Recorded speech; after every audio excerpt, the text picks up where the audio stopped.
Selamat sore Bapak Ibu Saudara yang terkasih dalam Tuhan. Bersama kita kembali akan merenungkan firman Tuhan dalam ibadah keluarga sore hari ini. Mari kita siapkan hati, kita berdoa. Allah Bapa di surga, kami bersyukur bahwa pada sore hari ini kami boleh bersekutu kembali bersama keluarga kami masing-masing di rumah. Bapa, dalam ibadah keluarga ini kembali kami akan merenungkan firman-Mu. Kiranya firman-Mu ini benar-benar akan mengubah hidup kami, mengubah karakter kami menjadi seperti Kristus. Berkati kami semua, berfirman-Lah, kami siap mendengar dan melaksanakannya. Amin. Bapak Ibu Saudara, pada sore ini firman Tuhan terambil dari Injil Matius 16 ayat 21 sampai 28. Saya akan membacakan ayat 24 yang demikian. Lalu Yesus berkata kepada murid-muridnya, "Setiap orang yang mau mengikut aku, ia harus menyangkal dirinya, memikul salibnya, dan mengikut aku." Amin. Judul renungan sore ini menjadi persekutuan yang sehati. Sebagai makhluk sosial, kita pasti mengalami kesulitan jika hidup sendirian. Untuk itu kita butuh orang lain. Orang tua, saudara, tetangga, teman.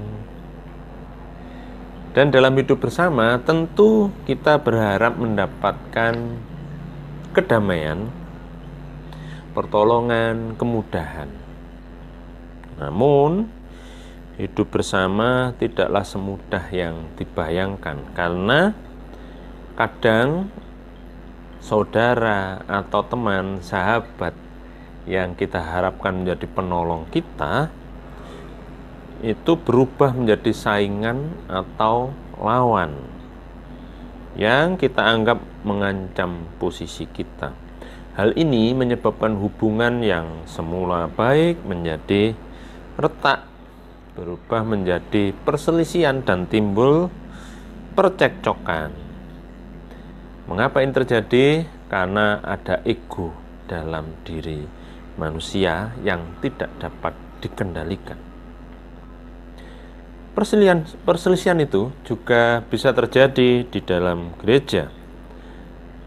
Saat dimana masing-masing pribadi anggota persekutuan di gereja itu mengedepankan egonya, kepentingan pribadi atau kelompoknya, dan mengabaikan apa yang menjadi kepentingan dan apa yang harusnya dibangun bersama, kepentingan jemaat.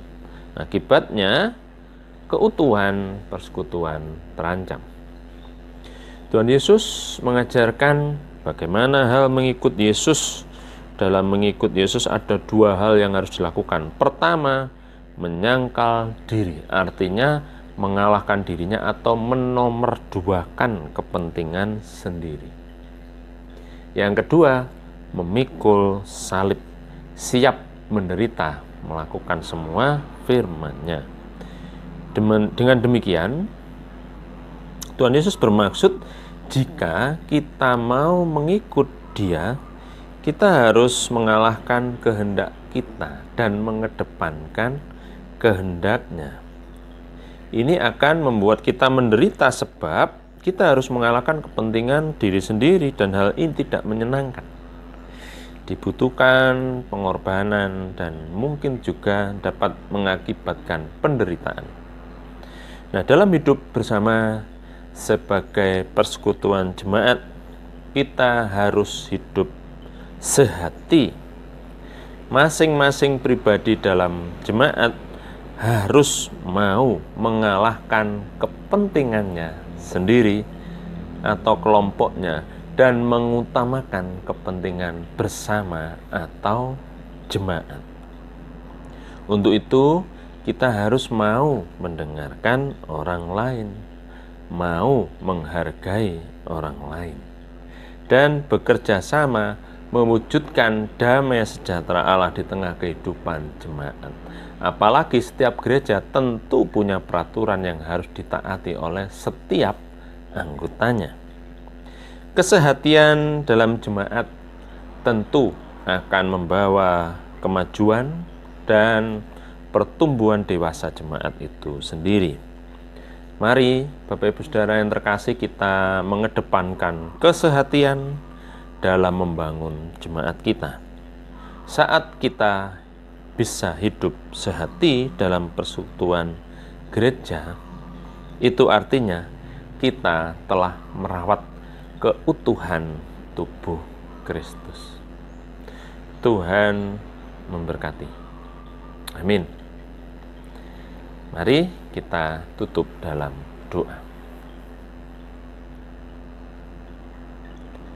Ya Bapa, kami bersyukur Engkau senantiasa menuntun kehidupan rohani kami yang akan kami terapkan dalam kehidupan jasmani sehari-hari melalui gereja kami. Firman Tuhan, pujian, doa, dan kebersamaan itu senantiasa menolong kami untuk menjadi jemaat yang dewasa. Ya Tuhan, berkati kami. Tolonglah kami, mampukan kami untuk siap memikul salib Kristus, mengedepankan Yesus, dan menomorduakan kami masing-masing pribadi dan mengutamakan kebersamaan dalam membangun jemaat Tuhan dalam bergereja.